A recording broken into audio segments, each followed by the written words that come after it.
Tertúlia. Boa tarde a todos. Hoje é dia 28 de março de 2014. Esse é o verbete de número 2975. Ele tem 6 páginas, 48 logias e 13 máximos. O título hoje é daqueles nossos títulos hard, dano moral, e a especialidade é a paradireitologia. Quem vai defender o verbete é o nosso juiz, aqui federal, aposentado, Dr. Rubens Martinez Cunha, que ele é formado, obviamente, em Direito e em Letras, e ele é voluntário da Conscienciologia desde 2013 e é tenepsista desde 2006. Tá? E ele é de Porto Alegre não, mas ele é natural de Bagé, Rio Grande do Sul, mas hoje está morando em Florianópolis. É isso, doutor Rubens? Muito bem. Então, definologia. O dano moral é o efeito de lesão a direitos e a interesses não patrimoniais, seja de pessoa física ou jurídica, insuscetível de quantificação pecuniária, com repercussões multiexistenciais para a vítima e o lesante. Pensenologia, a intrusão heteropensênica, o holopensene da convivialidade desarmoniosa. Na fatologia, o dano moral, a amoralidade, o fato antijurídico de outro, a ação ou omissão voluntária causadora do dano, o dano moral sofrido pela coletividade, o erro em conjunto, a retratação, a satisfação in natura e por aí vai. Vale a pena olhar, tem muita informação aí na fatologia. Na parafatologia, o paravínculo consciencial de causalidade, os retropreceitos morais primitivos irracionais e anacrônicos enquanto herança de retrovidas. Aqui na argumentologia, a gente chama atenção para uma listagem que o Dr. Rubens fez de 30 itens falando de direitos, né, do ser humano, do cidadão. E eu também chamo a atenção, no final da argumentologia, existem 3 parágrafos que vale a pena ler com muita calma, que é a pacificação, a autovigilância e a reflexão. Esses parágrafos eles estão na página 34. Na acabativa, remissiologia, ajudante de algoz, antidireito, interprisiologia, paradireitologia, técnica da amparabilidade parajurídica. A indenização civil do dano moral, conveniente à ordem social, não recompõe o abalo íntimo, psicológico do lesado. Torna-se indispensável, diante da cosmoética, o acerto grupo kármico, que essa frase enfática, ela meio que sintetiza, né, o verbete. Questionologia. Você toma cuidado nas atividades profissionais exercidas, evitando gerar riscos de dano a terceiros? Mantenha atenta a vigilância nas ações pessoais do dia a dia? Na bibliografia, a gente chama atenção para 3 itens. Na mega-análise do professor João Paulo, honra, injúria, ultraje, calúnia, estigma, malefício, vitimação, difamação, aviltamento, amoralidade, assedialidade, dignidade, intencionalidade, patopensenidade, anticosmoética, antidiscernimentologia, jurisprudenciologia, interprisiologia e direitologia. Antes de começarmos o debate, eu queria lembrar que amanhã nós temos aqui o lançamento do livro Vida, Oportunidade de Viver, de Alzemiro Rufino de Matos. Dá para ver aí, gente? É um livro autobiográfico muito bem escrito, onde o seu Alzemiro ele conta um pouco da história da vida dele, o que ele aprendeu, as reciclagens que ele fez. Então, esse livro vai ser lançado aqui amanhã, no Tertuliário, no Círculo Mental Somático, às 9 horas da manhã. Na verdade, o lançamento vai ser às 10h30. Tá? Então, para começarmos o nosso debate, nós vamos pedir para que o nosso verbetógrafo, ele explique, embora já esteja implícito na realidade dele, né, o porquê da escolha desse título. Por que escrever sobre dano moral? Boa tarde a todos. E primeiramente eu gostaria de externar o meu agradecimento para a fabulosa equipe da verbetografia, para todos quantos me ajudaram na elaboração desse tema, primeira vez, de modo que, para mim, é uma honra trabalhar e abordar a ciência das ciências. Eu considero que a conscienciologia é uma revolução. Mas, respondendo à pergunta da professora Mabel, eu gostaria de destacar que, normalmente, na conscienciologia, as pessoas aqui escrevem acerca das suas experiências, dos seus trabalhos, das suas vivências. E, dentro da minha área de atuação como agente do direito de muito tempo, eu vivi e vivenciei diversos casos de dano moral, sob diversos aspectos e em diversas posições, né? De modo que realmente o tema me é familiar por causa disso, e é importante trazer à tona, porque eu verifiquei que tem uma abrangência muito grande no raio de ação do dano moral, nas diversas situações da vida que podem levar ao dano moral. Dentre essas diversas situações, eu destacaria duas, pelo menos, que vocês vão verificar logo da importância do assunto, que seria, por exemplo, no caso do uso do automóvel, através de todos nós, na maioria das pessoas que usam o automóvel, das pessoas, homens e mulheres, que pilotam aviões, dirigem locomotivas, navios, etc. E tudo isso existem riscos em todas essas atividades, e os riscos eles são importantes serem observados exatamente para evitar o dano moral, que vem ser o abalo íntimo, o sofrimento das pessoas quando são atingidos pelas diversas lesões. Então, essa abrangência e a importância do tema me levou a um aspecto interessante do verbete. A primeira parte do verbete, que eu logo verifiquei, sem examinar mais nada, eu não tinha nem a definição ainda, e eu já tinha pronta a frase enfática. Foi a primeira coisa, e ela não sofreu, ao longo de todo o processo, não sofreu nenhuma alteração de fundo, só algumas alterações de forma.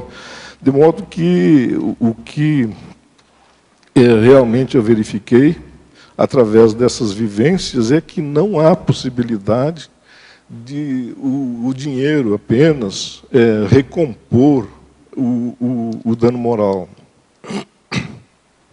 Bom, eu acho que a resposta para ajudar aqui os leigos.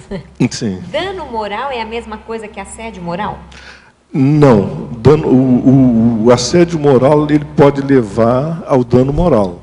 O dano moral é o sofrimento, é a consequência de uma lesão a um direito. Então, a moralidade da pessoa ela pode ser violada, entre outras coisas, pelo assédio moral. Esse assédio moral vai gerar um sofrimento íntimo da pessoa. Esse sofrimento é que vem a ser o dano moral.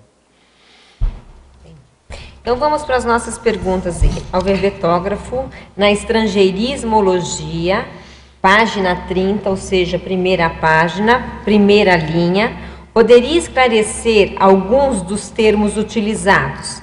A teoria do id quod interest, visando o retorno ao status quo ante, na medida do possível. Quem a criou? Desde quando existe? A teoria do id, quod e interest, ela é basilar no estudo do direito civil com relação ao dano moral. Ela existe há muito tempo, ela é conhecida dessa forma, e ela alude àquilo que interessa, que é a recomposição do dano. No caso do dano moral, essa recomposição nunca vai ser completa, como eu falei, inclusive, quando eu mencionei a frase enfática. Ela nunca vai ser completa, por isso tem na medida do possível. É levar essa recomposição, quanto possível, ao status quo ante, quer dizer, a situação que existia anteriormente ao ato lesivo. Perfeito. A turbatio animi... Ainda não, agora sim. Vai. Okay. Continuando em estrangeirismologia, página 30, segunda linha. O que quer dizer a turbatio animi do ofendido e o princípio do nemine ledere pela paz social? A turbatio animi é exatamente aquele abalo íntimo que eu me referi. Atinge o animismo da pessoa. A alma, né? Exatamente. É aquele sofrimento, turbatio, né? Turbação íntima da pessoa. Isso venceu o turbatio animi. Junto veio o outro, né? Quer dizer... E o princípio do nemine. O princípio do nemine ledere, né? Pela paz social. Esse princípio também, ele é muito antigo. No latim, ele quer dizer que nenhum sofrimento, nenhum dano. Então, na prática, ele já se usa como se fosse um direito. Não haverá, a ninguém é dado provocar dano moral, no caso, ou qualquer outro tipo de dano a outra pessoa. Uhum. E também, seguindo aí na terceira linha, o zoom politikon e o mobbing. O zoom politikon, ele é interessante porque é uma expressão que vem desde Aristóteles. Ele significa que deve haver sempre uma harmonia do homem no seu meio, no seu habitat, nas suas relações. Então, devem ser preservadas as convivências da pessoa com relação aos diversos grupos de que ela faz parte. O grupo familiar, o grupo relativo ao trabalho, o grupo relativo aos estudos, às escolas, essa coisa toda, os amigos. Então, deve haver uma harmonia. E isso aí tem a ver com o dano moral, porque em muitas situações o dano moral vai acarretar um retraimento da vítima, né? Da vítima por causa desse sofrimento. Dependendo muito de cada sofrimento. E por último, o mobbing. O mobbing, ele o mais conhecido é o bullying, né? O mobbing é o assédio, é o bullying entre adultos nas relações de trabalho. Isso aí é muito atual, é muito importante. E existem nas relações de trabalho várias modalidades de mobbing. Me responde uma coisa, doutor. Rolezinho entra nesse mobbing grupal ou não? É o rolezinho. Sabe aquele rolezinho? Ele pode ser visto como um mobbing, porque mobbing tem aquela coisa de grupo, né? Uhum. Olha, em princípio, pelo que eu tenho visto, o rolezinho ele não tem configurado um delito e não tem pode atrapalhar o comércio. Pode atrapalhar o comércio, mas isso são circunstâncias que não caracterizam, a meu ver, o dano moral, porque assim como tantas outras situações comuns que podem acontecer e abalar o comércio, como, por exemplo, falta de energia elétrica, entre outras coisas. Então, acho que não caracteriza o dano moral. Perfeito. Quer perguntar? Rubens, na página 30, enfatologia, na quinta linha de cima para baixo, você coloca a esfera personalíssima do titular. Você poderia comentar um pouquinho, por favor? Sim, a esfera personalíssima do titular é aquilo que deve ser preservada. Quer dizer, vem exatamente do conceito do jus politicum da Grécia, que é a integridade física e moral da pessoa.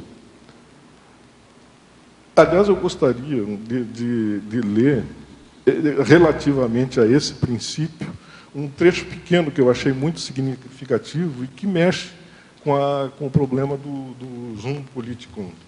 Esse texto de um escritor português, e eu só não coloquei no verbete, nem propus colocar, porque ele ficou um pouco mais extenso, mas ele corrobora a citação que tem aí do Pontes de Miranda.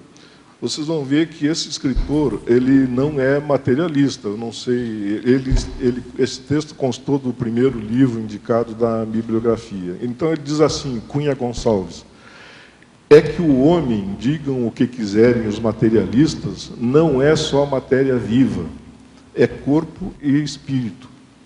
A personalidade física é apenas um instrumento da personalidade moral. Aí entra a sua pergunta também.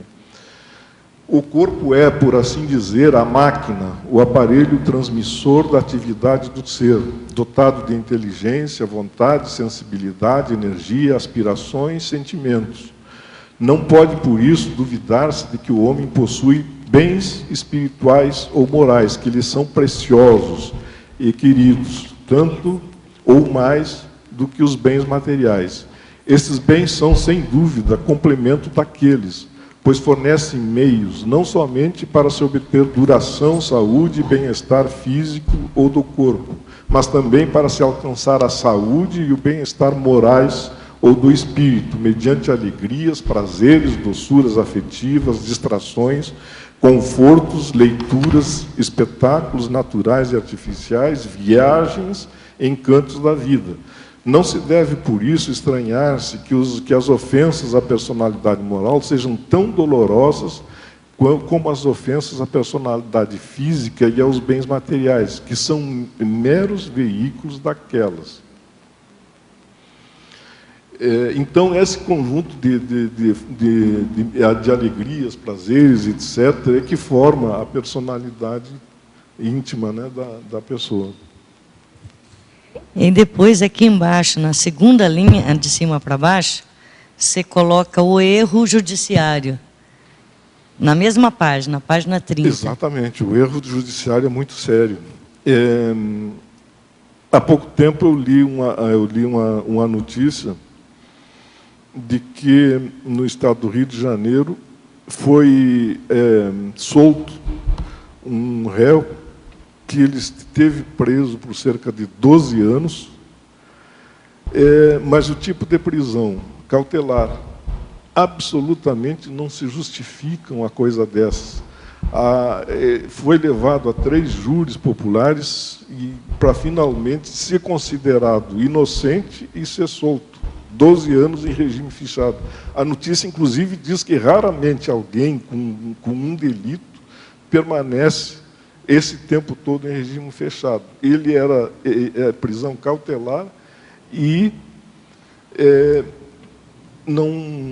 e foi absolvido, e era inocente. Eu vi ontem, não sei se o senhor viu, um japonês. Ele ficou 40 anos preso. No corredor da morte. Exatamente. E ele foi libertado ontem com porque exame do DNA. Deu conta que era inocente. Ou pelo menos não tinha provas. Exatamente. Né? Agora a última.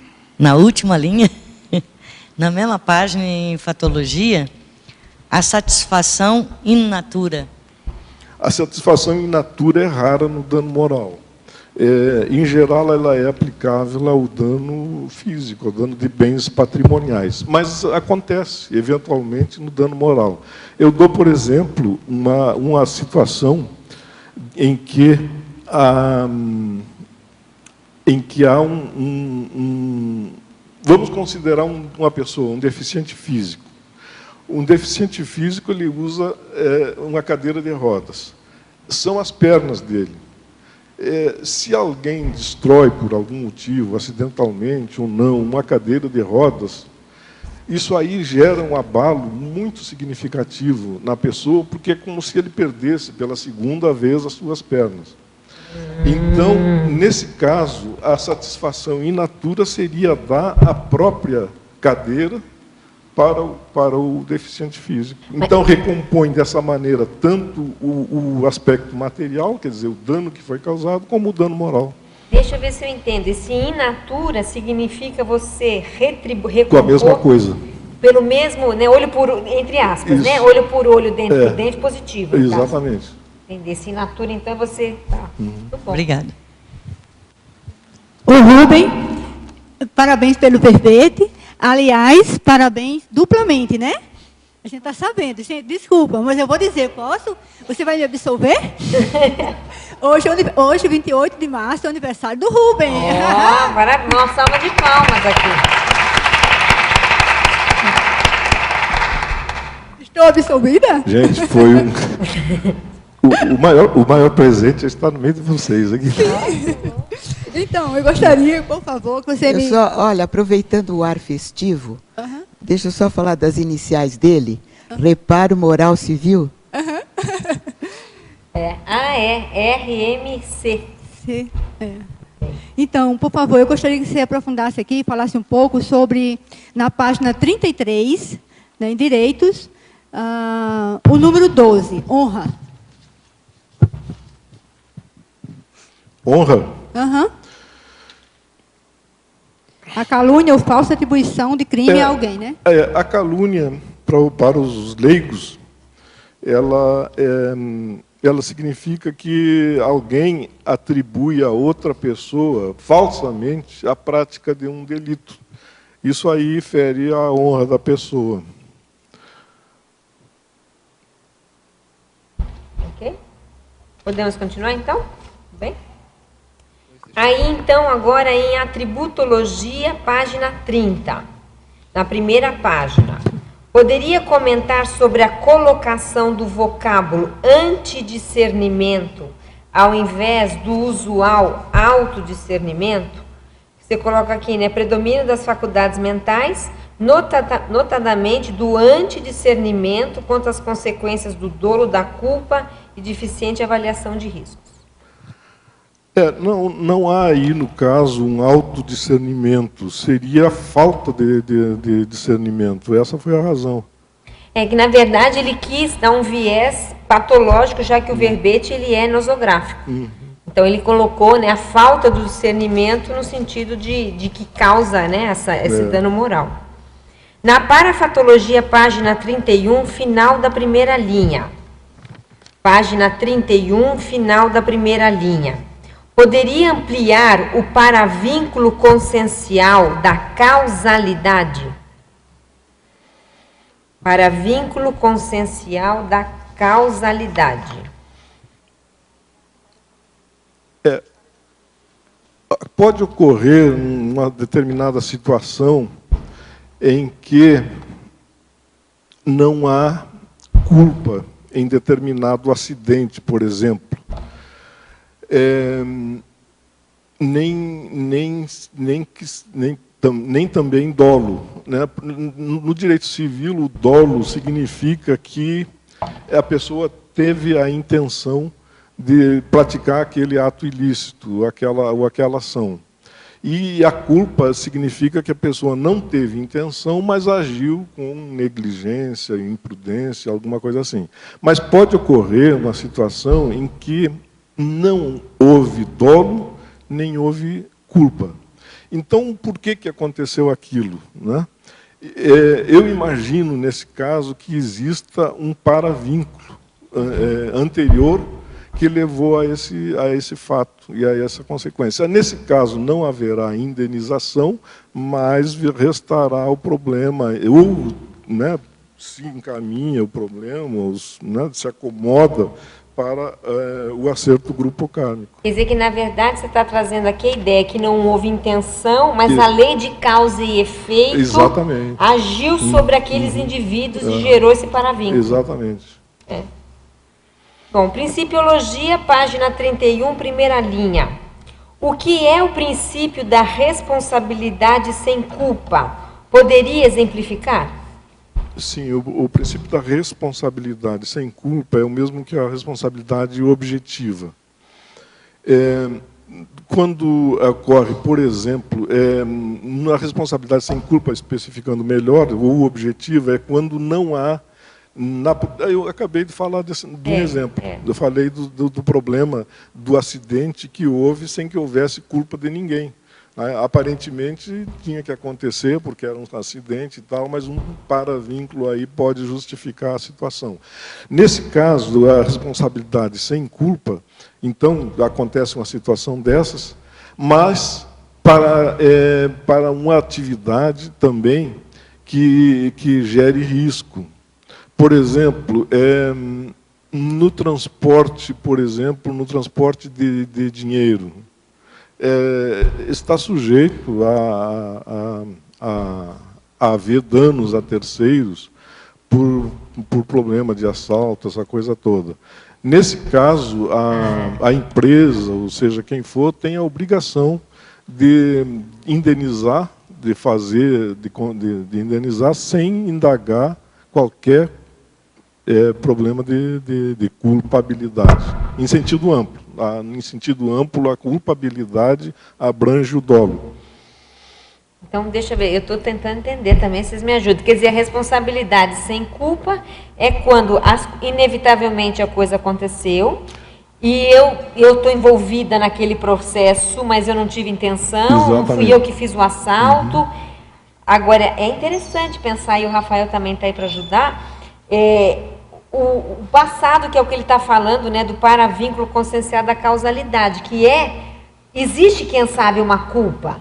Eu não sei, mas é de outras vidas. Certamente, não é a ideia isso? é essa, exatamente. A ideia é essa, né? Quer dizer, a culpa nessa vez, não. Isso. Mas preteritamente a gente alguma coisa tem. Isso explica uma porção de coisa, né? Sem dúvida. Isso explica uma porção de coisa dentro do direito, né? Exatamente, coisa que ninguém explicou fora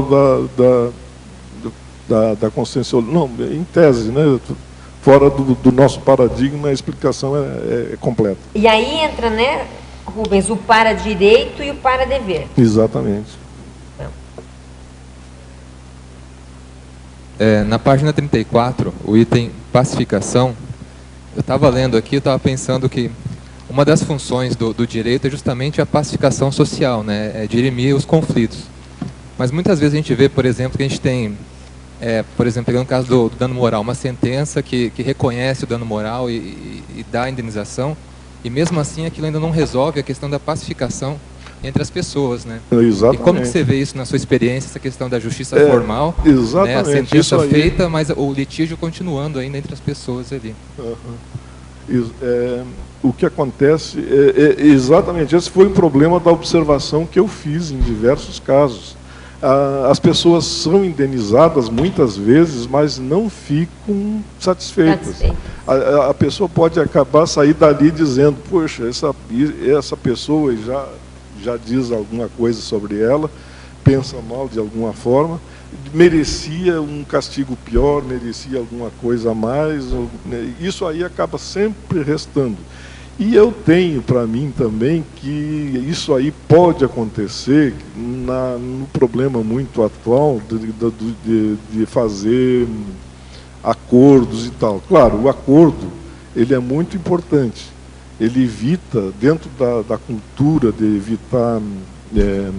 evitar conflitos, evita um longo conflito judicial que acarretaria muito mais problemas. Mas mesmo nos acordos, me parece que resta um pouco desse problema da insatisfação, que só vai se resolver com o acerto grupo kármico. Agora, aí está a base, né, de muito da nossa interassedialidade. Porque a pessoa se foi indenizada, mas se ela não desculpou, Se ela não perdoou, Exatamente, se ela não sobrepairou, não resolveu nada.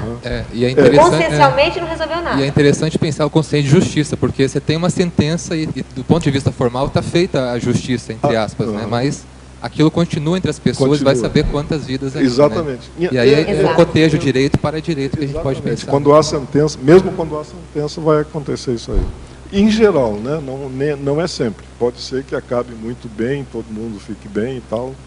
Aí vem a questão do perdão, né? Exatamente. Que seria uma outra linha para falar. Seria ali na pacificação, na página 34, exatamente. Pelo esquecimento, pelo perdão incondicional. Por isso que essas 3 frases eu chamei a atenção, porque elas são muito importantes no entendimento do seu verbete. Você gostaria de falar? Olá. Na página 32, legislogia, o último item, você fala assim, as leis extravagantes. Poderia dar alguns exemplos? Sim, aí nós mencionamos as diversas leis a respeito do assunto. Muitas dessas leis, elas não estão codificadas, elas não fazem parte de uma lei específica para determinado assunto. A lei extravagante é exatamente a lei que sai fora do código. Ela, digamos que hoje tenha que ser, por necessidade social, tenha que ser tipificado um novo crime, um novo delito, e vai ser feita uma lei só para ela. Como ela não consta do código, ela é chamada de lei extravagante. Extravagante que vige juntamente com os códigos. Na binomiologia, página 31, poderia comentar a classificação de alguns binômios em duo, dueto e dupla? Perguntinha de prova essa, né?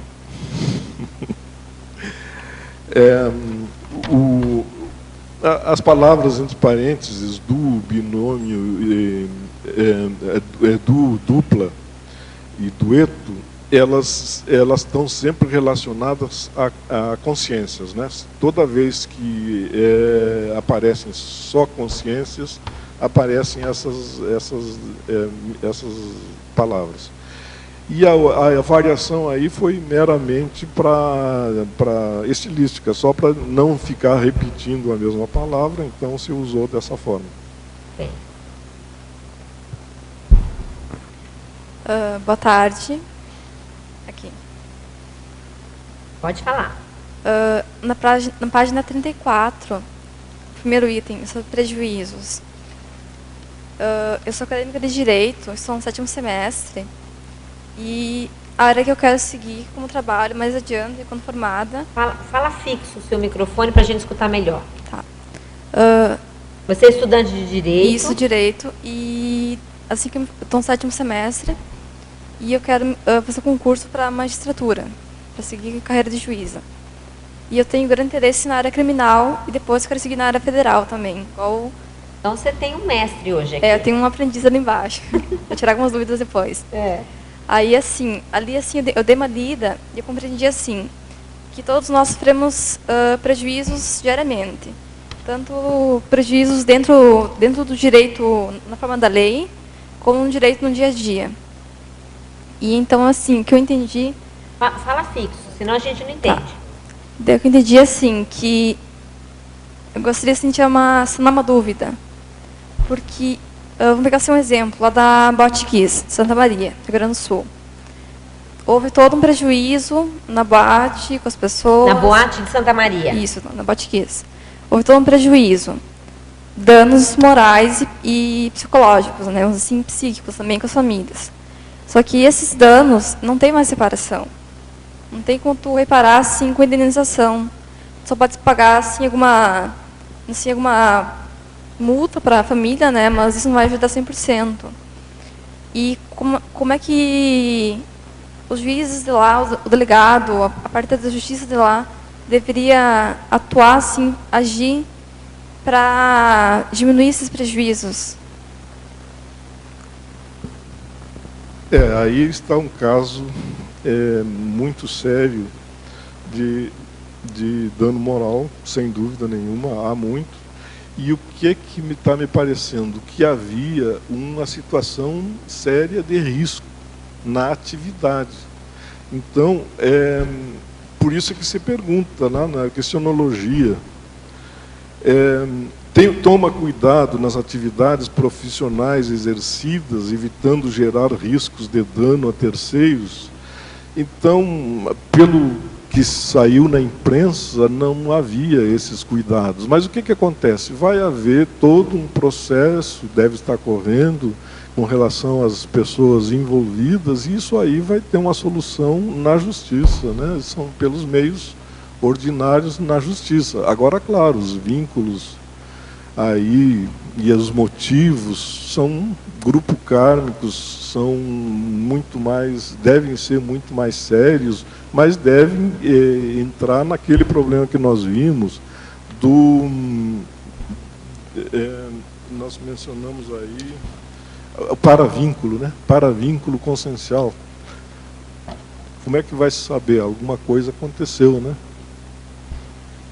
Esse negócio aí de indenização, ela é muito... Nesse caso, ela é subjetiva, né? Não, se é que eu posso chamar esse nome. Mas é muito mais intraconsciencial do que a indenização propriamente dita, né? Quer dizer, a justiça faz o que pode, exatamente, mas não há como ir além disso, claro, né? Porque exatamente, aí já é a intraconsciencialidade do lesado. Para a justiça... É o que ele pode fazer. Pode fazer, condenar por indenização, dano moral e pronto. Só nesse ponto, tanto é que eles usam o termo compensação. Né? Uma compensação pelo dano sofrido, a questão do dinheiro. Né? Ele não vai suprir o dano, mas ele é uma forma de compensação. E é o máximo que a justiça pode fazer. Não existe, acho que, outro recurso nesse caso. Né? Citaciologia, página 30. Poderia comentar as duas frases de Pontes de Miranda? O que faz a felicidade de alguém quanto à saúde, a integridade física, a liberdade e a honra é bem. O dano se há de ressarcir como se faz com as dores, que perturbam e diminuem a felicidade. Vocês lembram daquele texto que eu li? Aquele texto ele confirma e explicita mais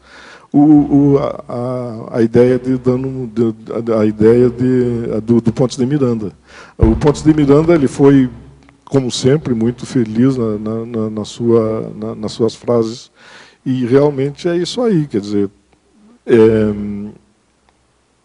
ele vai na turbatio animi, quer dizer, naquilo que a pessoa sofreu intimamente.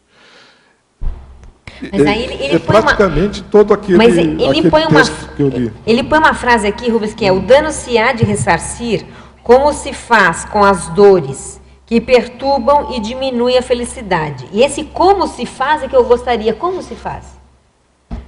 Como que ressarce, né? As dores. Uhum. Uma completa a outra. Quando ele diz que é bem, ele menciona que pode ser indenizado, como qualquer outro bem. Né? E como se faz? Aí é mais uma situação de linguagem.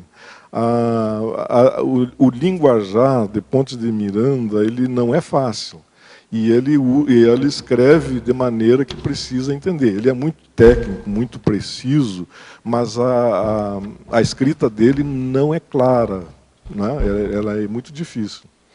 Ela não é praticamente feita para leigos, ela precisa ter alguma coisa para... Então eu tenho a impressão que aí é mais uma ênfase, mais uma forma de dizer. Eu estou chamando a atenção porque é justamente o que a gente estava discutindo, que como é difícil se fazer isso, né? Exatamente. Você quer dizer como é que calcula... Como é que chega nisso, né?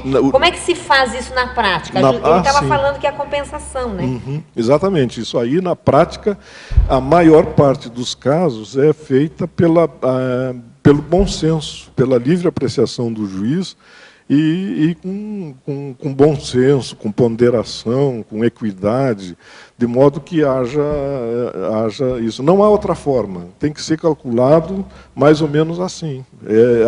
Como se faz? É exatamente como se faz. Quer dizer, calculando com bom senso, com prudência. Que é a próxima pergunta. A próxima pergunta é, Fatologia, página 30, final da 4ª linha. Poderia aprofundar a prevalência dos princípios do bom senso e razoabilidade na apuração do valor da indenização? É exatamente isso. Esse bom senso é que deve predominar.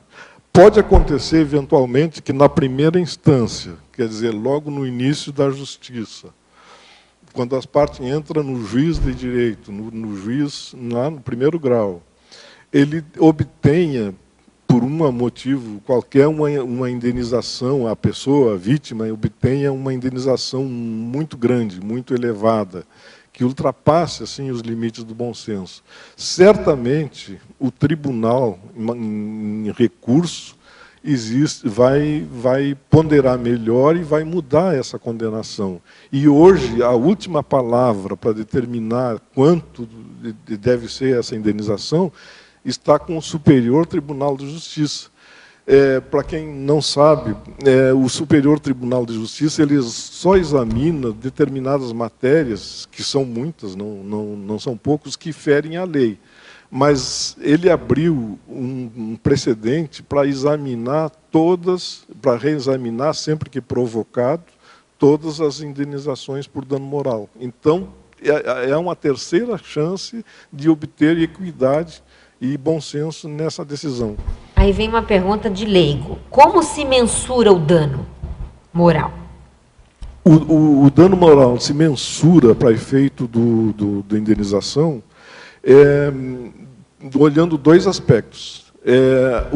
A grandiosidade, o tamanho do sofrimento e o poder aquisitivo e também a intensidade do dolo, da culpa existente. Isso aí está, penso que consegui equacionar isso aí naquele item, exemplologia. Ali tem a primeira, a mais leve e a mais intensa. E aí, dentro desses dois fatores, há uma variação. Então, isso aí deve ser pesado, e deve ser pesado o fator do poder aquisitivo do lesante. Né?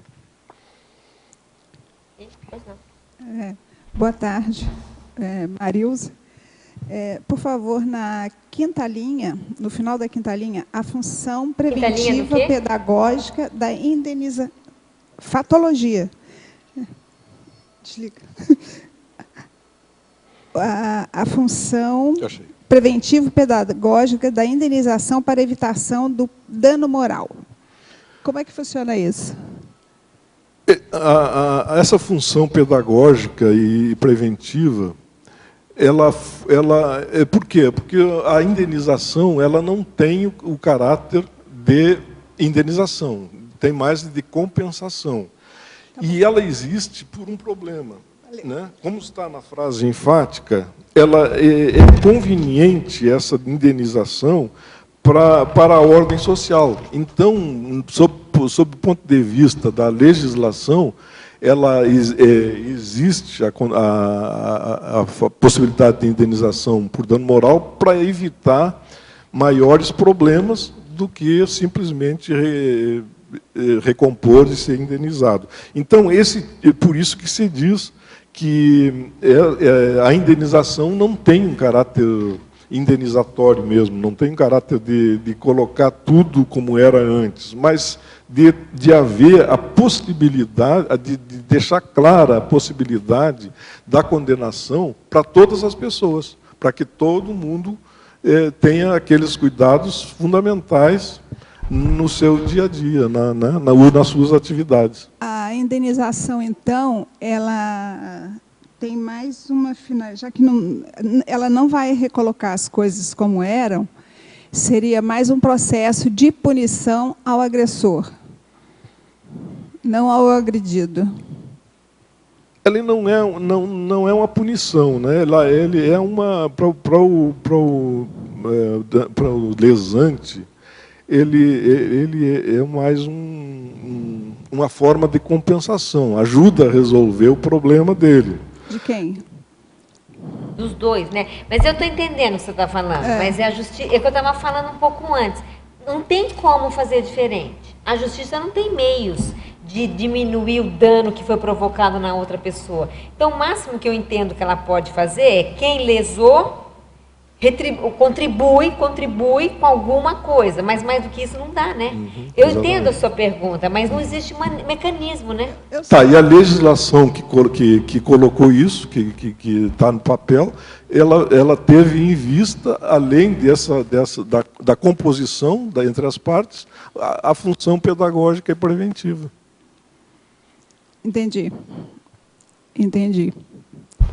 Que é o que se dá para fazer. O que o senhor acha, em termos de reparos morais, da desculpa e da indenização financeira? Da desculpa é o perdão? O efeito dessas duas coisas. O que o senhor acha, assim, em termos de processo moral, né, do bem-estar íntimo do agredido? O senhor acha que a desculpa ou o valor seria o pedido de desculpa? Um pedido de desculpa público, por exemplo. Vai depender muito da atitude do lesionado, né, da pessoa que sofreu o dano. Porque eu acredito que, na maior parte dos casos, e principalmente no nosso meio da conscienciologia, a maioria dos danos morais não vão chegar aos tribunais, né? Vão ser resolvidos antes disso aí, seja por acordo, seja de uma forma ou de outra, ou pelo perdão, né, que seria o ideal, né, mas nem sempre é fácil, isso aí é complicado, tem determinadas situações em que é muito difícil, mas seria essa forma, né? Então, pode não existir a indenização e existir o pedido de desculpa, o arrependimento, essa coisa toda, e aí você resolve o problema. Eu não sei, eu entendo pouco do direito, eu não entendo nada, e do paradireito, muito pouco. Né? Mais questão de uma vivência consciencial. Se a gente for levar essa questão do dano moral para dentro da conscienciologia, dos nossos princípios de cosmoética e tudo, eu acho que isso aqui não se aplicaria, né? O quê? A função da prevenção pedagógica.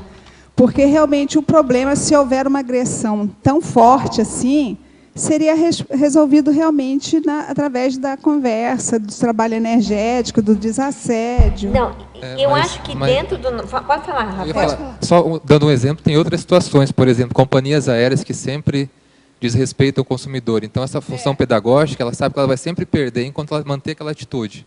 Então, é uma função, assim, nem sempre entre duas pessoas, mas às vezes um outro tipo de situação bem maior e uma pessoa consumidora ali, por exemplo, né? Então, foi tem o essa que eu função. entendi do que ele falou, né? Que então seria uma medida pedagógica para o inflator, aí no caso. Eu acho que no nosso caso... Deixa eu aprender a falar. No nosso caso, o que ajuda, aí que é o que o Rubens já trouxe, é a compreensão da lei de causa e efeito, na compreensão que nada acontece por acaso, e que se você foi lesionado de alguma maneira, há de haver algum passado unindo essas consciências e que, portanto, essa culpa ela é extremamente subjetiva nesse caso. Você não sabe quem é o maior culpado.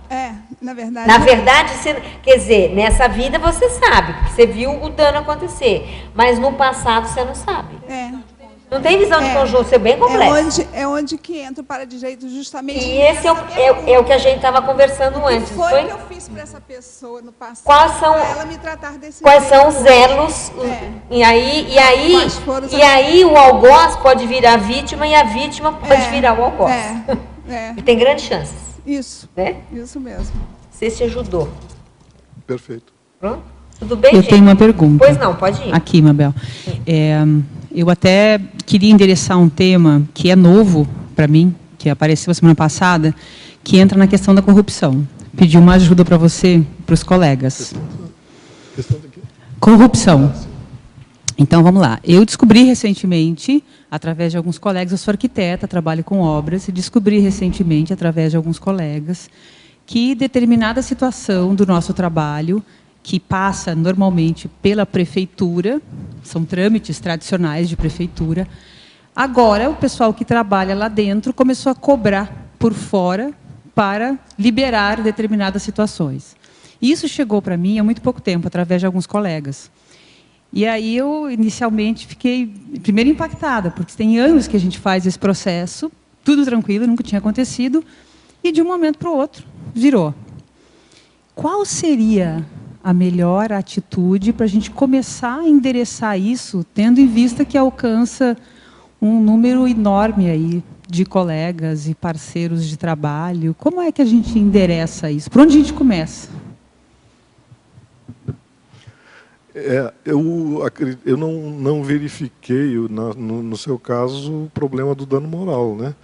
Mas de uma outra forma de corrupção. Isso aí eu acredito que seja está em cada pessoa. Certamente, nós não aceitaríamos uma situação dessas. Então, cada um tem que tomar a sua atitude, né? Uhum.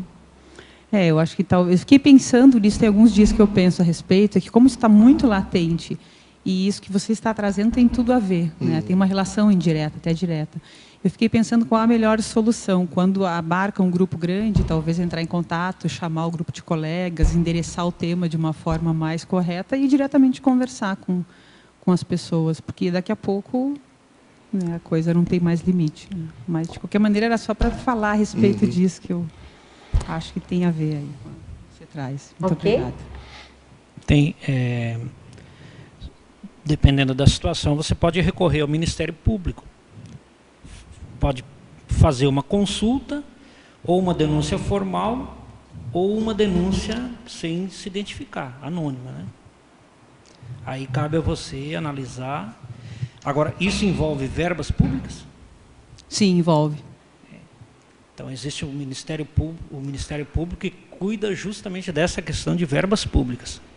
Exatamente. Então, é um caminho que você pode tomar. Eu lembrei aqui de um item que fala da omissão deficitária. Quer dizer, em situações dessas não dá para se omitir. Com certeza, com certeza. Pensar também, só mais uma ideia, na cosmoética destrutiva, né? Talvez para acabar, foi o caso que ele colocou ali.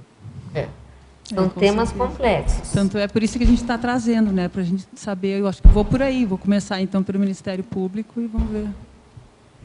Eu também sou da área de direito e nós já enfrentamos uma situação semelhante com clientes nossos que trabalham com construtoras, fazem obras públicas e houve lá todo o envolvimento e o caminho que nós adotamos junto com os clientes foi recorrer ao Ministério Público. Aí o Ministério Público quem oferece a ação, enfim, aí tem todo um trâmite lá.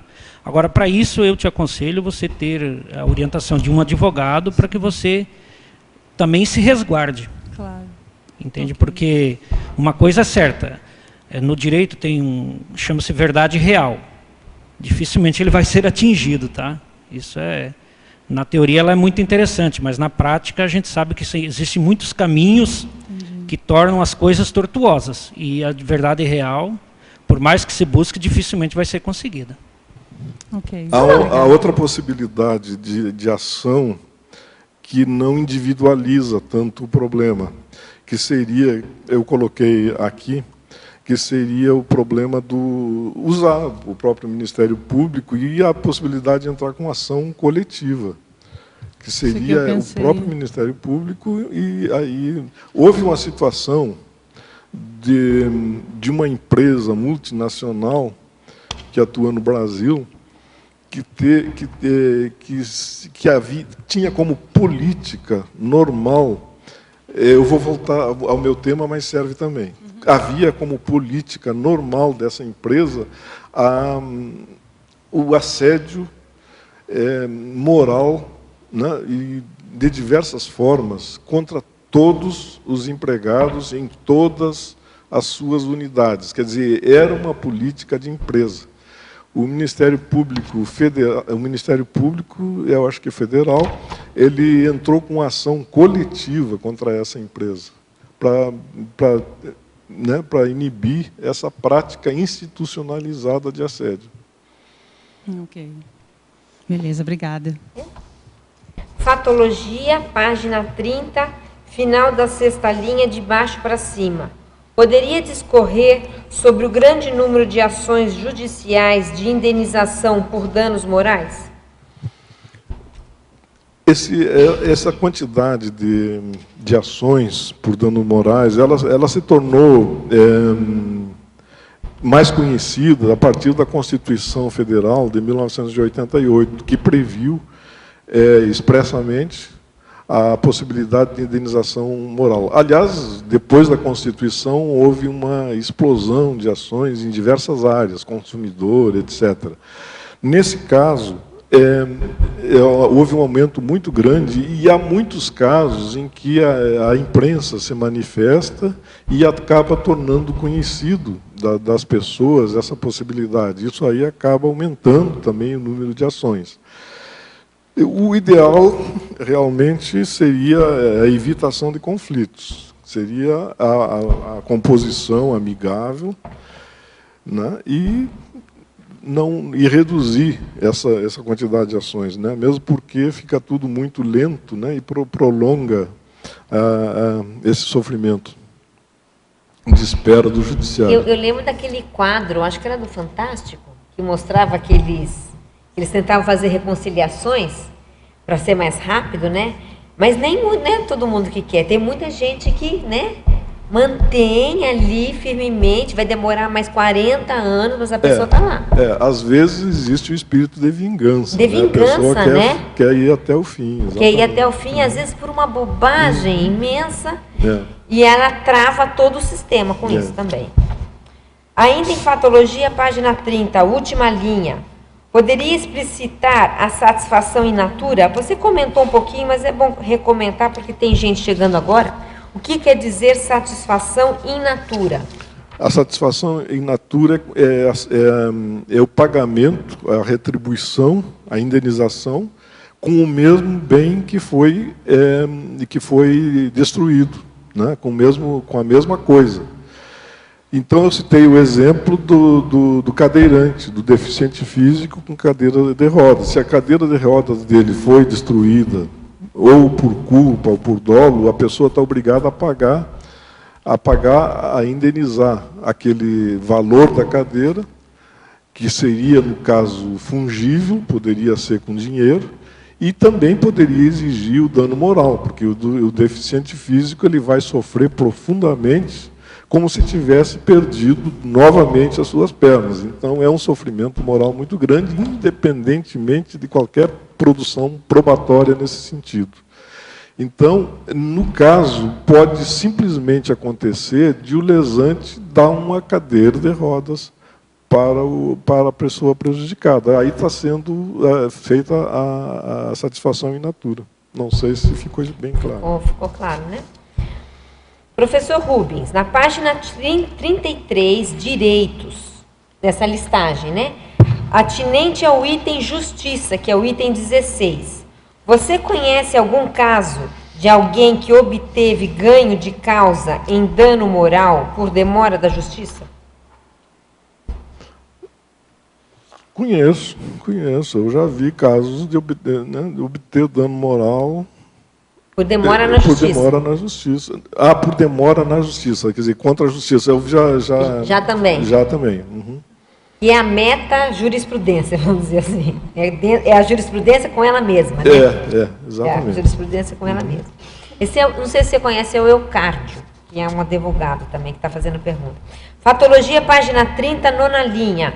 Poderia explanar o que é a responsabilidade objetiva? A responsabilidade objetiva é a responsabilidade de quem tem que responder pelo dano, independentemente da investigação da culpabilidade. A culpabilidade em termos amplos, né, que abrangendo o dolo e as modalidades de culpa. Então, é obrigado, pela própria natureza, a fazer o ressarcimento. Houve o caso de alguém falou em construção. Na construção civil acontece isso aí também. Se o perigo, existem os riscos de acidentes, e isso aí vai ser uma indenização sem indagação de culpa. Objetivo, né? Sindromologia, página 32, primeira linha. O que é a síndrome do túnel do carpo? Hã? Essa é aquela da LER, né? É movimento repetitivo, né? O que acontece muito nas relações de trabalho, se a pessoa digita demais, já existe em lei a possibilidade de haver uma forma preventiva de evitar a síndrome do túnel do carpo, ou LER, né? Isso aí. Então, isso aí requer uns 10 minutos de interrupção em cada hora, alguma coisa assim, não tenho certeza. Mas por que você colocou isso como dano moral? Porque se não houver prevenção nenhuma, se o patrão não deixar fazer qualquer coisa nesse sentido, isso pode dar dano moral. Né? Porque a pessoa pode, inclusive, ficar sem poder trabalhar, né? Sim, ela fica afastada, como se diz. Eu tenho a síndrome do carpo. Você tem? Então essa aí tem muito com o professor também. Então, de você segurar, tem né? De pegar a lousa. De ficar fazendo esse movimento de escrever. Então você tem uma série de nervos aqui, e aí o fato de fazer isso faz com que essa inervação inche. Uma espécie de uma tendinite. Isso, aí a pessoa fica sem sentir formigamento e sem sentir toda a mão, às vezes, e tem gente que tem dor de levantar. Quem digita, muitos digitadores, né, também. Uma colocação que nem nós, estagiários de direito, trabalhamos muito com degravação de processos. Né? A gente tem esses processos, daí são todos gravados, depois você vai para uma outra sala, aí você tem que ouvir ele e passar para o computador. E você tem que digitar isso durante horas. Transcrever. Transcrever isso, exatamente. E isso cansa muito, e muitas vezes não tem momentos de pausa, né? Porque se você pausa, você pode perder a concentração. E também durante a aula, para pegar toda a aula, como se é tudo digitado, falado rápido, muitas vezes é melhor tu levar o teu notebook do que um caderno. Então chega assim uma hora que começa a atrofiar os dedos, não consegue movimentar direito. Eu não sou médica, mas eu acho bom você perder a sua concentração para você não ter problema lá na frente. De parar de vez em quando, né? Porque é assim que a gente chega nessa síndrome, é assim que a gente consegue ter LER. Mas é que assim, nem sempre, dependendo assim do chefe, né, assim, do comandante assim, do serviço, alguns dão uma folga, um tempo assim para você fazer movimentos, pegar uma bola, ficar apertando, relaxar, se alongar. Mas tem outros que não são assim. Mas que nem no fórum onde eu trabalho, eles dão para nós meia hora de pausa, para a gente fazer um alongamento, relaxar. Precisa, porque senão a pessoa ela entra num círculo ali de querer terminar, e tem 20 anos, mas quando chegar aos 40, as coisas vão piorar. A tendência é essa, né? Frase enfática, página 34, última linha. É destacado o acerto grupocármico. Poderia comentar a frase enfática? O próprio dano moral já pode ser um acerto grupocármico de interprisões passadas? Boa essa pergunta.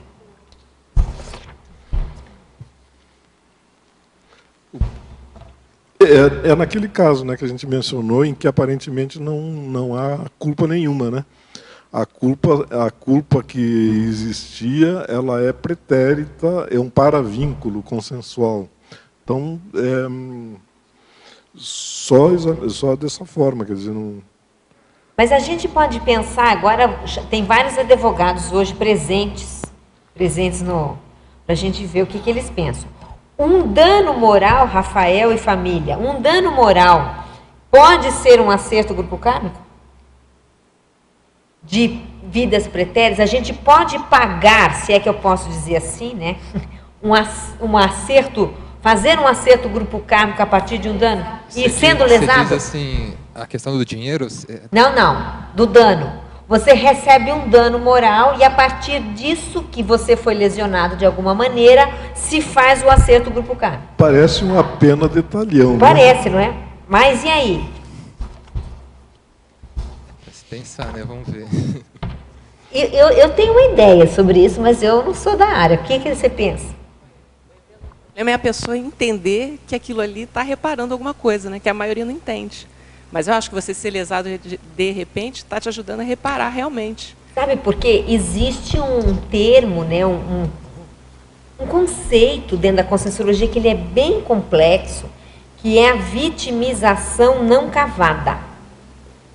Não sei se você conhece, Rubens, esse conceito, que é a vítima, ela não cavou a vitimização. Entendo. Mas a vitimização aconteceu e ela virou vítima. E nessa hora, ela faz o acerto grupo kármico e mais do que isso, ela aumenta, vamos dizer, a autoridade moral dela perante os assediadores, porque agora, de algoz, ela virou vítima. Exatamente. E tem mais a história do pedágio extrafísico também que a gente está pagando, né? Então, os pedágios extrafísicos também. Quer dizer, é uma forma de pedágio que você está pagando.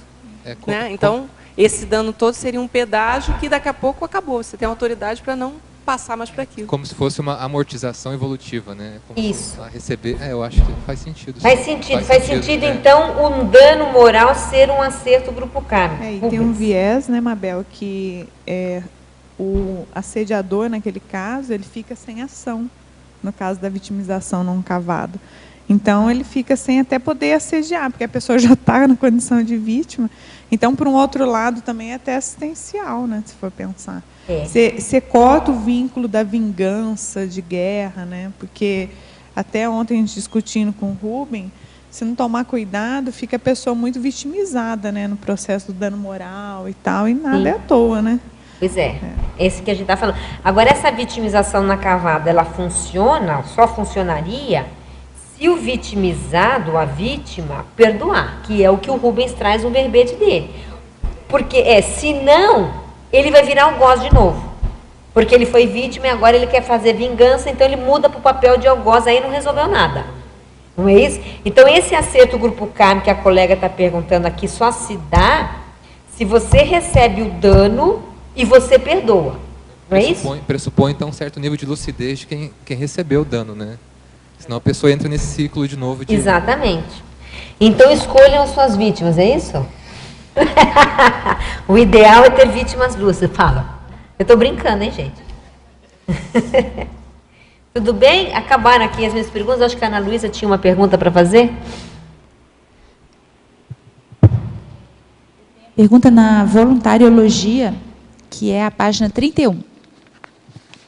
Aí eu queria que você falasse um pouquinho, Rubens, sobre o primeiro item, que é a laborterapia do voluntariado interassistencial. Isso e a relação com o dano moral. Qual é a relação que você estabeleceu?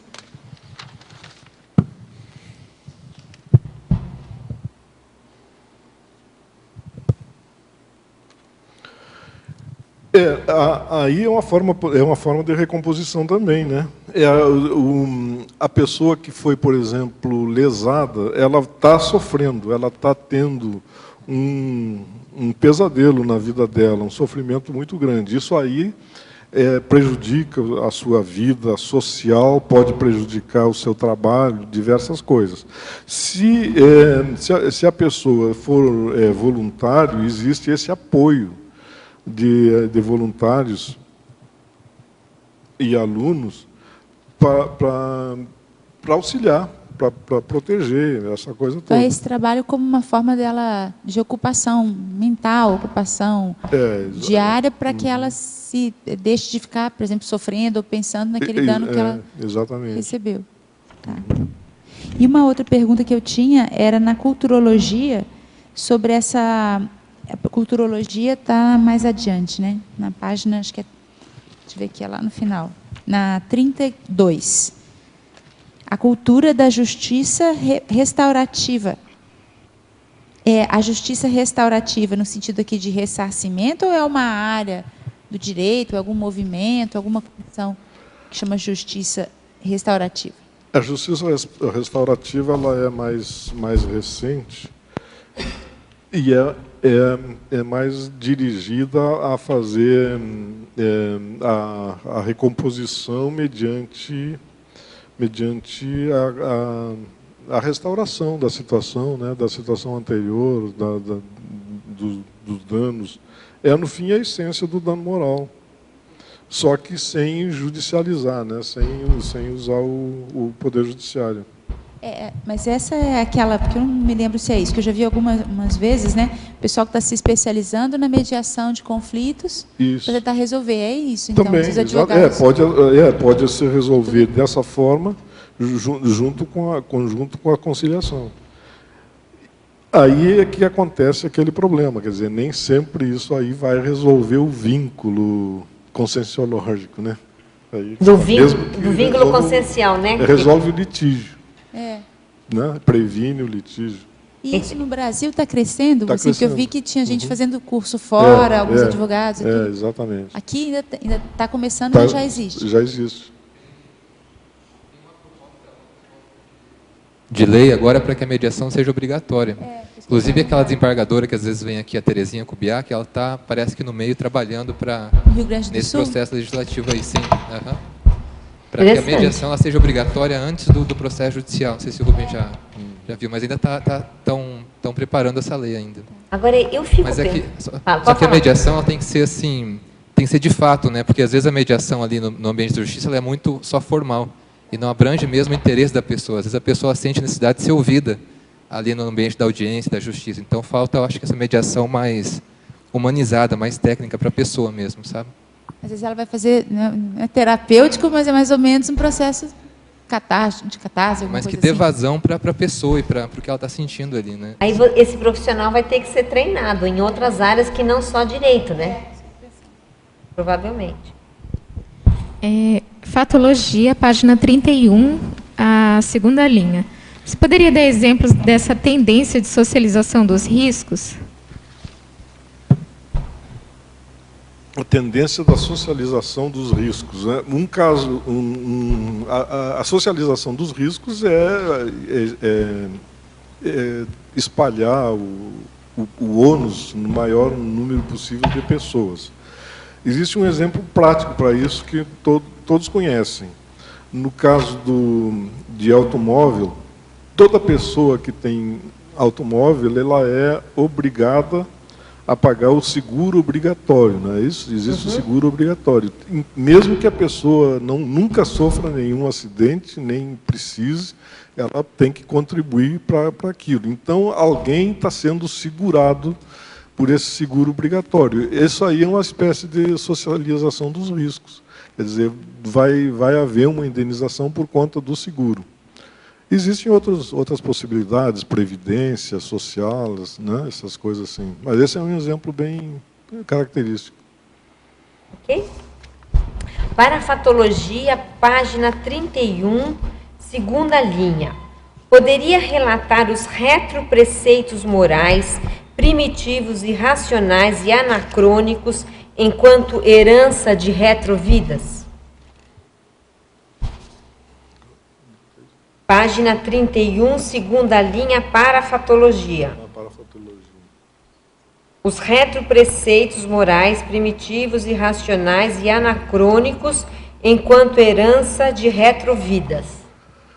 Certo, aí a pessoa vem já com determinadas características de outras vidas, né? Com deficiência moral, né? Com problemas de racionalidade. Isso aí vai ter influência na vida atual, e é uma pessoa que, vindo dessa forma, tem grandes chances de do jeito que a coisa é colocada aqui, de praticar o ato lesivo, inclusive com dolo. Então, é a pessoa que vem exatamente para o nosso planeta, no sentido de planeta escola, né? Perfeito.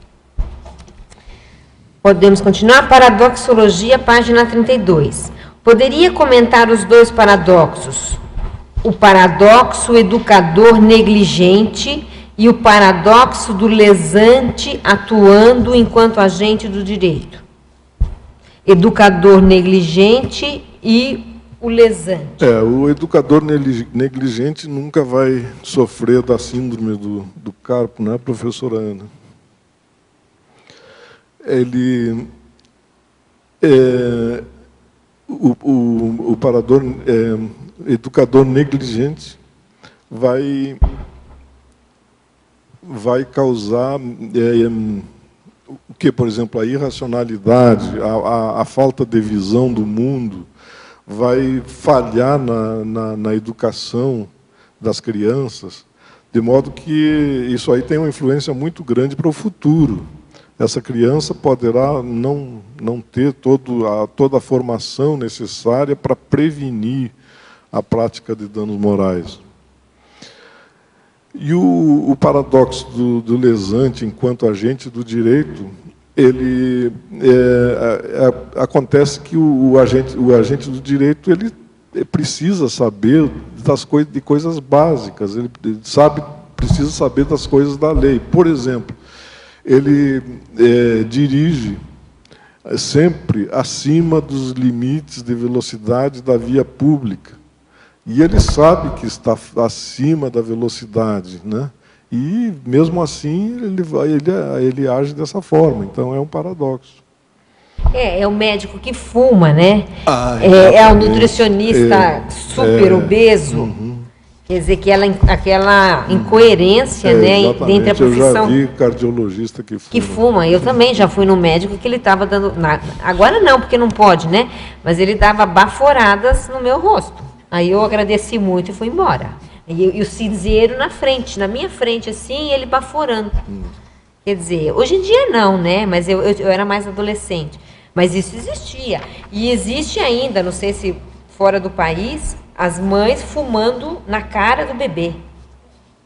Então o bebê está aqui, ela almoçando, fumando, e o bebê deitado na frente dela. Então tudo isso tem. Sindromologia, página 32. Poderia explicar a síndrome da alienação parental? A síndrome da alienação parental. Olha, é muito comum nos casais que se separam litigiosamente e acontece de um dos ex-cônjuges ficar naquela situação de raiva mesmo, né? Então ele vai procurar colocar o filho contra o pai ou vice-versa. E isso aí já acontece muito. Eu já vivenciei casos dessa natureza. É muito sério, é muito problemático. Então é o problema que se reflete na criança injustamente. Um péssimo exemplo e é uma situação realmente lamentável. Joga, então, a criança contra um dos cônjuges, né? Sinergismologia, página 31, final da terceira linha. Página 31, final da terceira linha de sinergismologia. Poderia ampliar o sinergismo dos três poderes da consciência, vontade, intencionalidade e discernimento? Vontade, intencionalidade e discernimento. É importante, essas três características são fundamentais. Quer dizer, quanto mais a gente tiver tudo isso aí, vontade, intencionalidade correta, boa, e discernimento, isso aí favorece tremendamente a evitação de qualquer tipo de dano. Se a pessoa tem discernimento para verificar que tem que observar toda a técnica na operação de máquinas, né? Se tem a intencionalidade sempre de não causar prejuízo a ninguém e educar sua vontade nesse sentido, isso aí são coisas que vão ajudar muito. Só não vão ajudar naqueles casos, né, que nós vimos aí que são desconhecidos, são de outras paragens. De outras paragens, né? Agora, esse aqui é o resumo do dia que a gente não vai precisar mais do direito, né? Não sei se isso é possível, Mas quando todo mundo tiver esse trinômio bem afiadinho, provavelmente cosmoético, né? Provavelmente a população vai melhorar. Não sei quando vai ser isso. Principiologia, página 31, penúltima linha. Poderia fazer um cotejo entre o princípio da justiça penal universal, o para-direito e a cosmoética. Vamos de novo, que agora a pergunta ela é complexa. Cotejo entre princípio da justiça penal universal, o para-direito e a cosmoética. Acho que primeiro tem que explicar o que é esse princípio da justiça. O princípio da justiça penal universal é a justiça comum que existe entre os diversos países, né? Mas é a justiça penal, nós não estamos falando de para-direito, de nada, é a justiça penal, que é muito precária, né? A ONU consegue penalizar apenas aqueles ditadores em que não haja veto por algum dos 5 participantes do Conselho do Conselho da ONU, né, principal, que são 5: Estados Unidos, Rússia, e Inglaterra, França, poucos são China, né? Se alguém desses não vetar, a pessoa pode ser condenada. Senão, ele vai ficar lá matando, como ainda hoje acontece. Difícil, né? Aí ele fala para falar um pouquinho do para-direito e da cosmoética, dentro dessa realidade. Bom, aí é o futuro. Quer dizer, no momento em que avançar a cosmoética... Ele está certo, esse é o futuro. À medida que avançar a cosmoética, nós vamos eliminar esse tipo de problema. Quer dizer, é um futuro que, aparentemente, é muito a longo prazo, né? Então, seria cosmoética com o direito. Aí, esses problemas que eu citei estariam todos resolvidos. Não, aí o seu verbete não precisa existir, não é isso? Não é isso? À medida que a cosmoética for avançando, o para-direito se instala e esse verbete ele deixa de ser necessário. Os problemas serão bem menores, provavelmente. Ou serão outros, né? Tecnologia, página 31, primeira linha. Poderia explicitar as técnicas para delimitação da margem de erro aceitável? Página 31, primeira linha, tecnologia. A técnica para diminuir a margem de erro, em princípio, são aquele trinômio que nós vimos, mas tem que ter muita atenção e tem que observar a técnica, o manual, quer dizer, como é que precisa ser feito. Isso aí, às vezes, causa um problema muito sério de repetitividade de movimentos, essa coisa toda. Ao longo do tempo, a atenção vai diminuindo e há mais probabilidade de acidente. Então, é preciso que se previna, né? Isso aí mediante a técnica de cada coisa. Existe o erro aceitável dentro do direito? Erro aceitável? Porque aqui está a margem de erro aceitável, né? Existe isso? Aí não é dentro do direito, é uma margem de erro que deve existir nas diversas atividades. Nas diversas atividades. Exatamente. Então, existe a possibilidade de erro, né? 1%, meio, menos. O professor Valdo diz que os amparadores aceitam 3%. Aceitam 3%? Não sei como é que se mensura isso, mas, de qualquer maneira, são 3%. De margem de erro. De qualquer maneira, é bom diminuir o máximo que a gente puder, não é isso? Para que eles continuem auxiliando, né? Senão eles se retiram. Trinomiologia, página 32, segunda linha. Poderia falar sobre o trinômio imaturidade, desafeição, psicopatia? Trinômio, imaturidade, desafeição, psicopatia. A falta de maturidade, juntamente com esses outros dois aí, psicopatia, desafeição, são um desastre, não é isso? o que justifica o trabalho de vocês. Né? Exatamente. Loucura, né? Ok. Legislogia, página 32, na mesma página, na última linha de legislogia. Poderia citar algumas das leis extravagantes? Um exemplo? Um exemplo de lei extravagante. Lei extravagante. Lembra de alguma?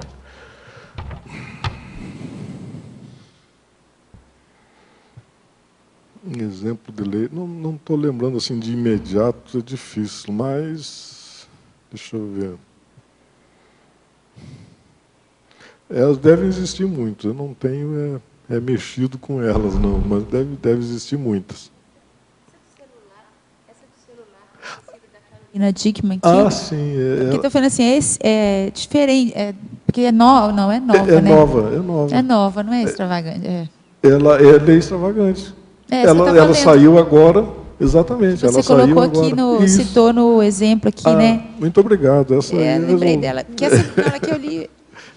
Mas isso se caracteriza como extravagante? Novo. É extravagante, sem dúvida. Porque não saiu nenhum código. Não saiu nenhum código penal novo. Na página 33. A extravagante é exatamente o quê? Fora do código. Fora do código. Então, essa daí que é recente. Essa aí, exatamente. Entendi. Mas ela entra depois no código ou não? Depende. Depende. Não necessariamente. Não necessariamente. Se houver uma reforma do código, há a possibilidade de entrar. Entendi. Olha, ao verbetógrafo, à professora Mabel e aos universitários presentes. Existe a injustiça de fato? Se sim, a injustiça deve ser reparada com indenização financeira? Agora, a primeira pergunta é: existe a injustiça de fato? Ó, silêncio no tribunal.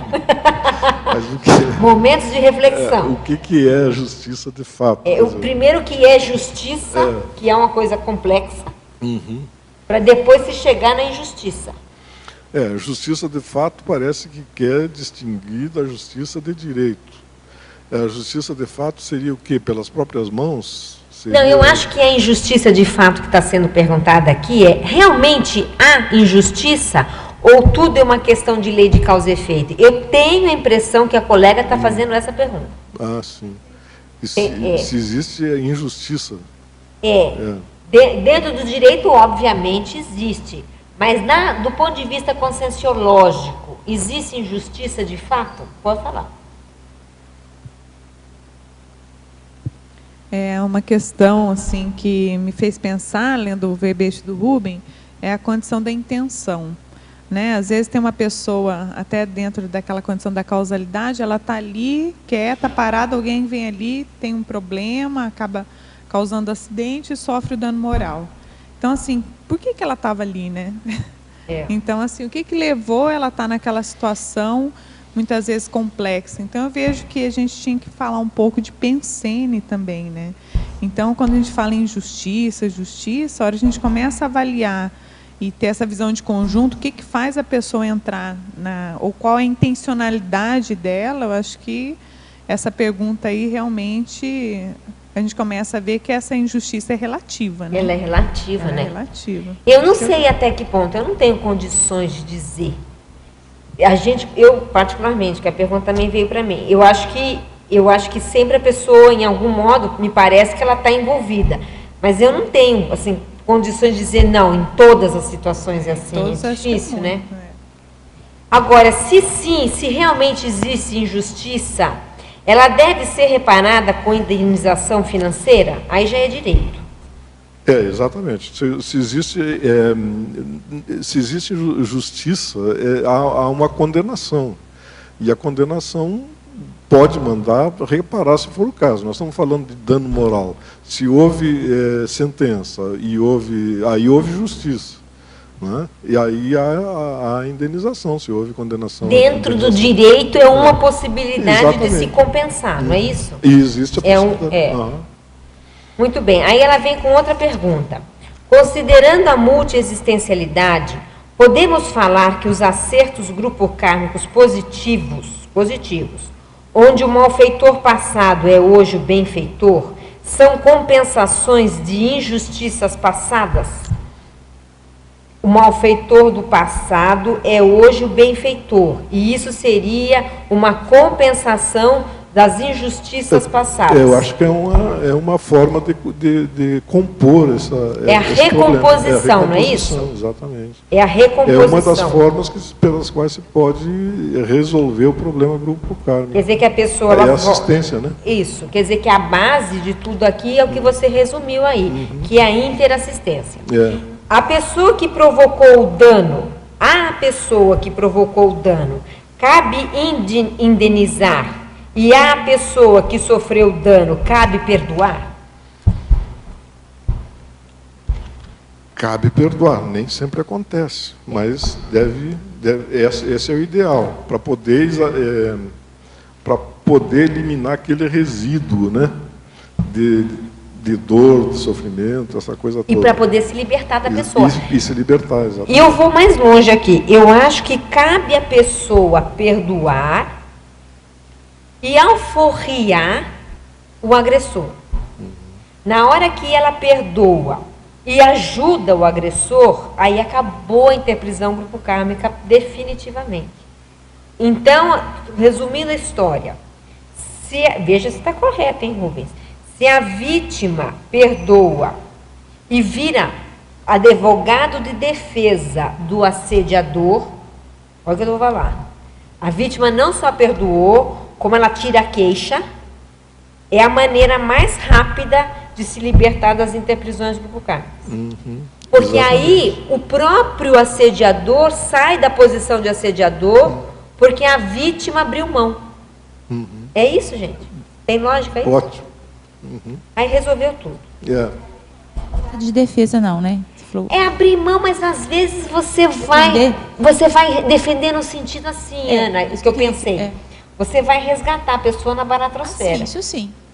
Eu estava pensando era na conivência aqui. Não na conivência, não. Na conivência não. Defender no sentido assim, olha, vamos ajudar essa pessoa, pensar positivo e vamos ajudar de maneira mais concreta, né? Eu me lembro muito o professor Valdo comentando que o Zéfiro, que é essa personalidade dele, as pessoas que ele mais ajudou foram justamente os ex-algozes, né? Que estão aqui com ele agora. Porque eles poderiam, esses algozes, ter continuado na baratrosfera. Sim.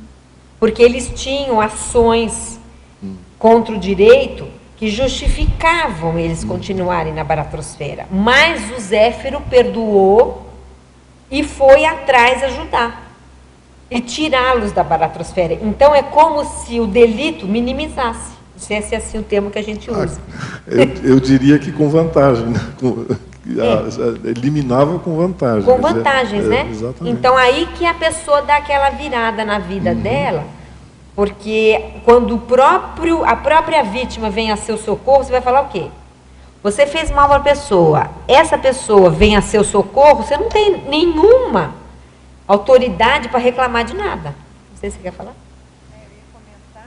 Que, assim, se a gente for levar o pé da letra, o tempo todo a gente tem algum nível de dano moral, né? Ou você sofre ou acaba fazendo. O que acontece é, até o Rubem comentou, a gente vai abrindo mão, vai deixando para lá, não entra na justiça, e isso tem um crescendo. Então, a conscienciologia, nesse processo de compreensão e da interassistência, acho que é o X da questão mesmo, né? Porque daí você vai tendo níveis até de dano moral, eu estou chamando assim, de lesão, de lesado, mas você começa a ter uma compreensão, começa a trabalhar com o processo até da despeticidade. Eu acho que chega nesse ponto, acho que é bem colocado e faz a gente refletir. Senão a gente vai ficar levando tudo ali, a mágoa um pouco é isso, né? É a pessoa não abrir mão de algum tipo de dano moral. De dano moral, não sei não é isso? O que o Rubem acha. Aí ela fica doente, tem que fazer consciencioterapia, porque o psicossoma fica drenado, e aí vai.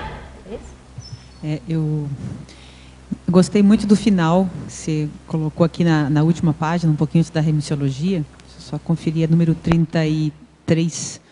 Você fez uma lista da questão aqui dos direitos, e no item 25, você fala da questão da saúde. E hoje é o dia dos exemplos, né? Eu ontem fui visitar uma a síndica de um prédio que eu entreguei, e o filho dela, semana passada, estava com dor de garganta, foi no hospital, pegou uma infecção hospitalar por uma simples dor de garganta e dessomou. Então, foi uma situação que, quando eu li aqui, eu lembrei da contaminação. Como é complexo isso, né? Então, agora, como reparar isso? Em matéria de saúde, acontece muita coisa, né? Inclusive, aquele outro item, né? O 11. Eu vivi um problema muito sério com isso na minha vida profissional, nisso aí. Muitas vezes acontece, por exemplo, erro médico. Em matéria de hospital, aí já é pessoa jurídica, né? Já tem que ter uma responsabilidade muito grande com relação à segurança dos pacientes, né?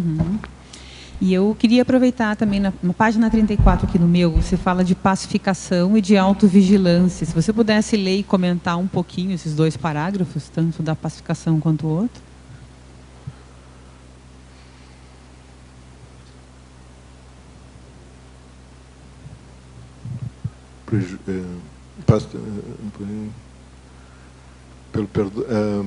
Pelo esquecimento, perdão incondicional e pela compreensão livre. Não, é esse aí? Ah, sim, pacificação, tá. Esse aí é a solução de tudo. Quer dizer, lá foi feito, foi colocado o problema na frase enfática com relação ao acerto grupo kármico, a consciência, quer dizer, aquele resíduo de problema que vai existir, às vezes não é pequeno, é muito grande, mas nada mais pode ser feito, como a professora Mabel colocou, nada mais pode ser feito no âmbito da justiça. Então, só resta esse caminho.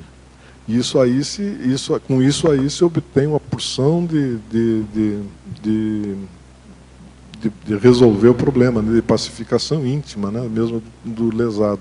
A longo prazo, o perdão e a compreensão da lei de ação e reação, que é o principal, no caso, se a pessoa entender muito bem isso aí e perdoar, ela vai obter essa pacificação íntima e vai ficar todo o problema resolvido, né? Tá, obrigada. E na autovigilância, só queria que você falasse um pouco da autovigilância também, da importância da autovigilância. Exatamente, a autovigilância requer atenção. Atenção, eu acho que é um dos problemas que a gente mais precisa desenvolver, a atenção e concentração. Se a pessoa divaga numa determinada atividade, né? Se a pessoa vai digitar o celular enquanto está dirigindo, está assumindo um problema, um risco muito grande. Mas é muito grande mesmo. Então, até que essa vigilância envolve isso aí. Eu vejo que quando a gente quando se atravessa a rua, você tem que sempre olhar para o motorista dentro do carro, né? Porque às vezes não basta mais, mesmo o carro estando longe, tem que olhar, porque eu já vi muita gente, né? Uma coisa que eu sempre observei nisso aí foi a direção defensiva, né? Tem que sempre estar prevendo o que é que o vizinho ou a vizinha da frente vai fazer. Ok, obrigada. Na página 33, o item número 11, sobre estética, que fala sobre o afiamento decorrente de cirurgia mal realizada.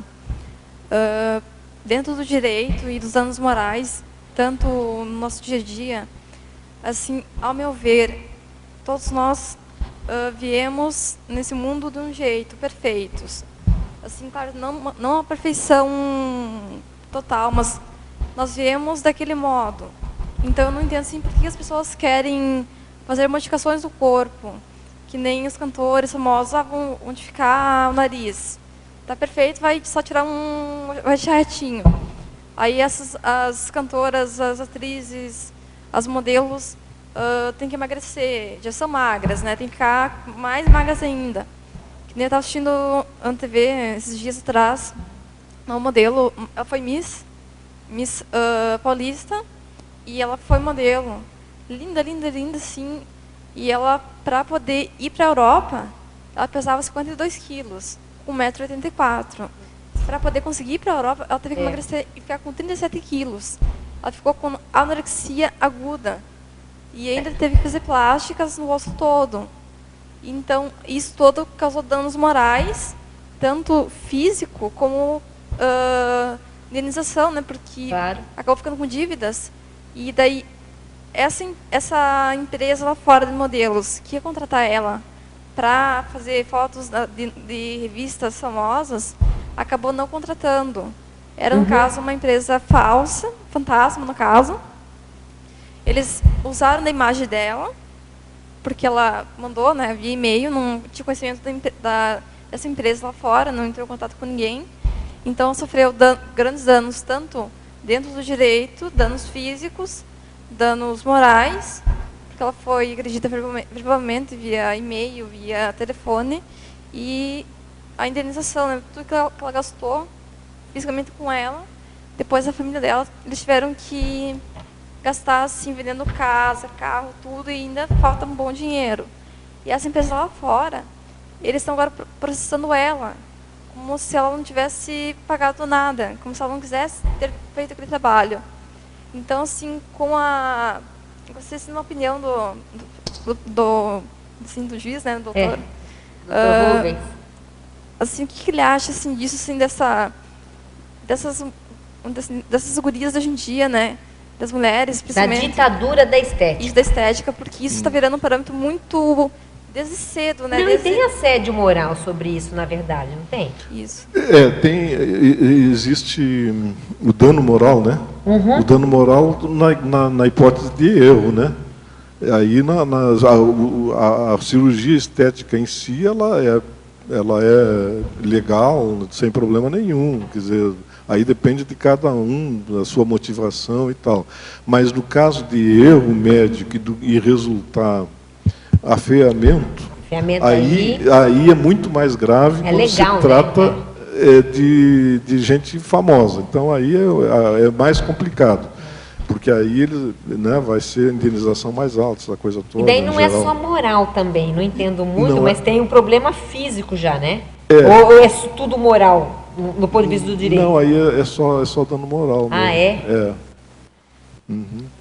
Aliás, pode ter, no caso de culpa, dano material. Material, sim. Não pode? Despesas no hospital. Despesas no hospital, foi o que eu pensei. Exatamente. Eu queria saber um pouquinho, não sei se já foi perguntado, em relação ao cálculo do quantum da indenização.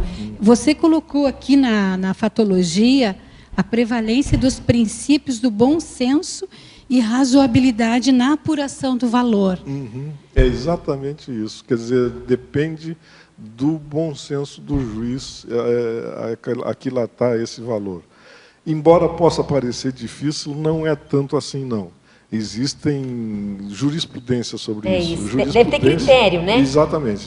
A jurisprudência são as decisões reiteradas de tribunais em diversos casos. Isso fica só no livre convencimento do juiz, ou ele pode usar de uma assessoria, alguma coisa assim? Não, normalmente ele se utiliza de assessoria, né? Normalmente pode se utilizar, sim. Porque avaliar o que aquele dano causou. Não, isso numa é pessoa, impossível. Né? É impossível, não tem como avaliar em dinheiro isso aí.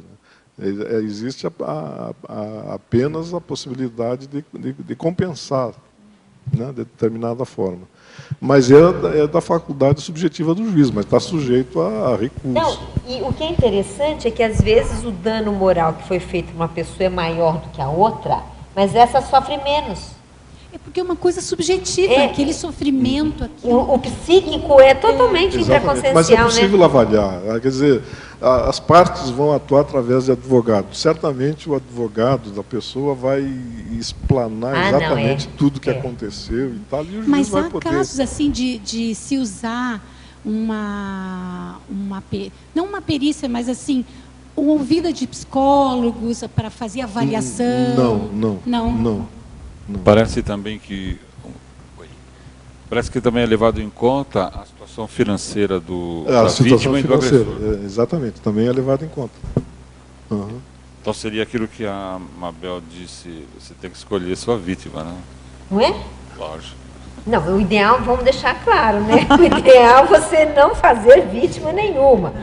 Mas, nessas alturas do campeonato... Né? Não, eu ia comentar, né, pegando um contraponto, que às vezes você faz alguma coisa ali, uma coisa pequena, vamos dizer assim.